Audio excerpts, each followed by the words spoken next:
Assalamualaikum warahmatullahi wabarakatuh. Perkenalkan, nama saya Aliklas Akmal dengan NIM 2303 10080. Saya dari Prodi Agroekoteknologi, Fakultas Pertanian, Universitas Maliku Saleh. Di sini saya akan mereview jurnal untuk memenuhi tugas mata kuliah Kultur Jaringan dengan dosen pengampu Bapak Lukman SP MSI.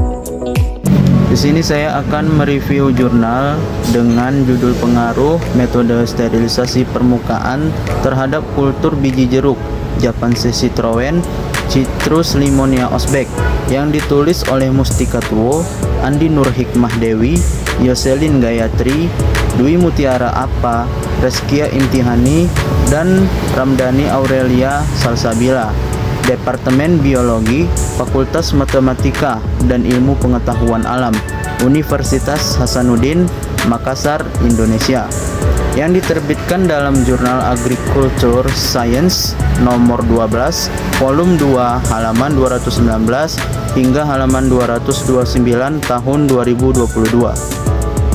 Kultur jaringan adalah suatu metode perbanyakan tanaman secara vegetatif dengan cara menumbuhkan bagian dari tanaman seperti sel, jaringan, atau organ di dalam media buatan yang steril dan mengandung nutrisi serta zat pengatur tumbuh di dalam kondisi yang terkontrol atau biasa disebut dengan in vitro. Teknik ini memungkinkan kita untuk mengembangbiakan tanaman dalam jumlah yang besar dalam waktu singkat dan dengan hasil yang seragam secara genetik. Kultur jaringan biasanya dilakukan di laboratorium dengan kondisi lingkungan yang steril dan terkontrol sepenuhnya. Selanjutnya saya akan membahas mengenai kelebihan dari kultur jaringan. Adapun yang pertama itu perbanyakan massal dan cepat. Melalui teknik ini kita bisa menghasilkan ribuan bibit tanaman hanya dari satu bagian kecil tanaman induk. Yang kedua, sifat tanaman seragam. Karena berasal dari satu induk yang sama, bibit yang dihasilkan memiliki sifat genetik yang identik atau klonal. Yang ketiga, bebas dari penyakit. Karena prosesnya dilakukan dalam kondisi yang steril, tanaman hasil kultur jaringan umumnya bebas dari hama, penyakit, dan juga virus. Dan yang keempat, tidak tergantung kepada musim. Kultur jaringan bisa dilakukan kapan saja sepanjang tahun karena tidak bergantung pada kondisi cuaca di luar. Yang kelima, efisien dalam penggunaan ruang dan waktu. Dibandingkan dengan cara konvensional, metode ini tidak memerlukan lahan yang luas dan waktu yang panjang. Setelah kelebihan ini, tentunya juga ada kekurangannya, yaitu yang pertama, biaya awal yang tinggi. Untuk membangun laboratorium kultur jaringan dibutuhkan peralatan khusus yang cukup mahal serta bahan kimia dan media yang tidak murah. Yang kedua, membutuhkan keterampilan khusus.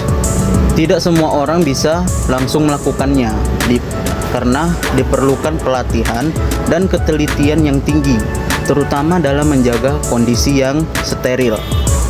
Yang ketiga, resiko kontaminasi. Jika prosedur steril tidak dilakukan dengan benar, maka media bisa terkontaminasi oleh bakteri atau jamur, dan itu bisa menggagalkan seluruh proses. Yang keempat, kemungkinan muncul variasi somak klonal. Kadang, karena mutasi selama proses kultur, ada tanaman yang hasilnya tidak identik dengan induknya. Dan yang kelima, adaptasi ke lingkungan luar butuh proses. Tanaman yang tumbuh di laboratorium harus melalui proses aklimatisasi sebelum bisa dipindahkan ke lapangan, dan ini cukup ringkas. Selanjutnya saya akan menjelaskan tentang manfaat dari kultur jaringan. Kultur jaringan tidak hanya berguna dalam memperbanyak tanaman, tapi juga memiliki beragam manfaat strategis yang sangat penting di bidang pertanian, perkebunan, bahkan konservasi. Berikut ini adalah beberapa manfaat utamanya yang sudah saya rangkum. Yang pertama itu memperbanyak tanaman unggul secara cepat dalam jumlah besar. Nah, melalui kultur jaringan, kita bisa menghasilkan ribuan tanaman dari satu tanaman induk dalam waktu yang relatif singkat. Ini sangat bermanfaat untuk memenuhi kebutuhan bibit dalam skala industri atau proyek yang besar. Yang kedua, menghasilkan bibit tanaman yang bebas dari hama dan penyakit. Karena dilakukan di lingkungan steril, tanaman hasil kultur jaringan lebih sehat dan memiliki tingkat keberhasilan tumbuh yang tinggi saat dipindahkan ke lapangan. Yang ketiga, pelestarian tanaman langka dan hampir punah. Kultur jaringan sangat berguna dalam upaya konservasi tanaman-tanaman yang sulit diperbanyak secara alami atau sudah hampir punah di alam liar. Yang keempat, meningkatkan efisiensi produksi bibit. Proses ini membutuhkan ruang yang lebih sedikit dibandingkan metode perbanyakan konvensional. Bahkan dalam satu rak bisa berisi ratusan hingga ribuan eksplan tanaman. Yang kelima, tidak tergantung musim atau kondisi lingkungan, karena prosesnya dilakukan dalam laboratorium. Kita tidak perlu menunggu musim hujan atau khawatir terhadap cuaca yang ekstrim. Proses tetap bisa berjalan sepanjang tahun. Yang keenam, mempercepat program pemuliaan tanaman kultur jaringan dapat mempercepat pengujian dan perbanyakan hasil-hasil persilangan atau rekayasa genetika yang dilakukan oleh pemulia tanaman. Yang ketujuh, membantu dalam produksi tanaman transgenik atau hasil rekayasa genetika. Proses kultur jaringan sangat penting dalam tahap regenerasi tanaman hasil modifikasi genetik. Adapun langkah-langkah pelaksanaan kultur jaringan, yang pertama itu melakukan pemilihan ataupun persiapan eksplan. Langkah pertama adalah memilih bagian tanaman yang akan digunakan sebagai eksplan, seperti ujung tunas, daun muda, akar, atau embrio. Eksplan yang dipilih harus berasal dari tanaman induk yang sehat, bebas penyakit, dan memiliki sifat yang unggul. Tahapan selanjutnya itu melakukan sterilisasi eksplan. Eksplan harus disterilkan untuk menghindari kontaminasi jamur atau bakteri. Biasanya dilakukan dengan cara dicuci dengan air mengalir terlebih dahulu, lalu direndam dalam alkohol 70% selama beberapa detik. Kemudian direndam dalam larutan pemutih seperti NaOCl atau Biclean selama 10 hingga 20 menit tergantung jenis tanamannya. Dibilas beberapa kali dengan air yang steril menggunakan aqueous steril.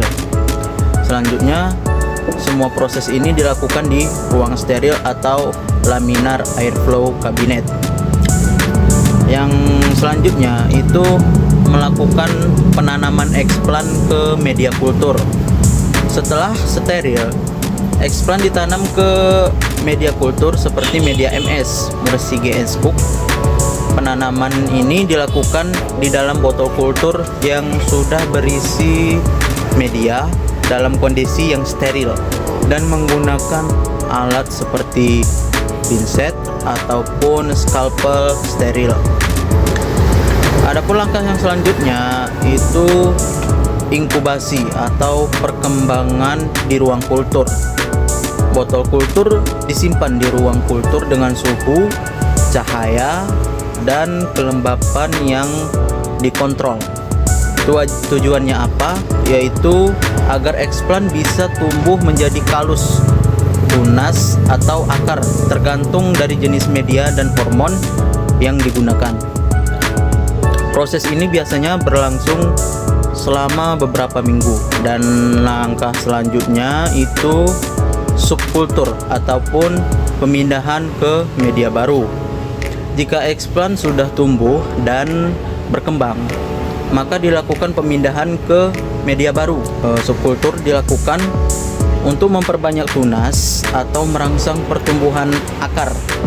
Proses ini bisa dilakukan beberapa kali sampai tanaman cukup kuat. Langkah selanjutnya melakukan aklimatisasi atau adaptasi ke lingkungan luar. Tanaman kecil hasil kultur jaringan disebut plantlet. Sebelum ditanam di lapangan, plantlet harus melalui tahap aklimatisasi, yaitu penyesuaian dari lingkungan steril laboratorium ke lingkungan yang terbuka. Plantlet dipindahkan ke media tanam seperti tanah atau kokopit di rumah kaca, ataupun bisa kita sebut sebagai greenhouse, dengan kelembapan dan cahaya yang sudah dikontrol. Dan tahapan yang terakhir itu melakukan penanaman di lapangan. Nah, setelah berhasil beradaptasi di rumah kaca, barulah tanaman ini, media ini tumbuh normal.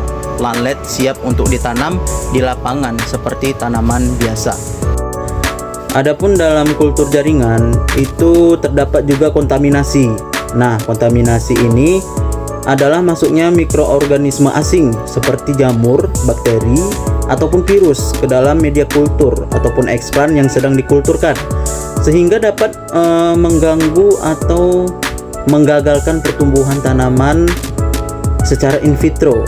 Nah, kontaminasi ini biasanya terjadi akibat proses sterilisasi yang tidak sempurna, alat yang tidak steril, lingkungan kerja yang tidak bersih, ataupun eksplan yang membawa mikroorganisme dari luar.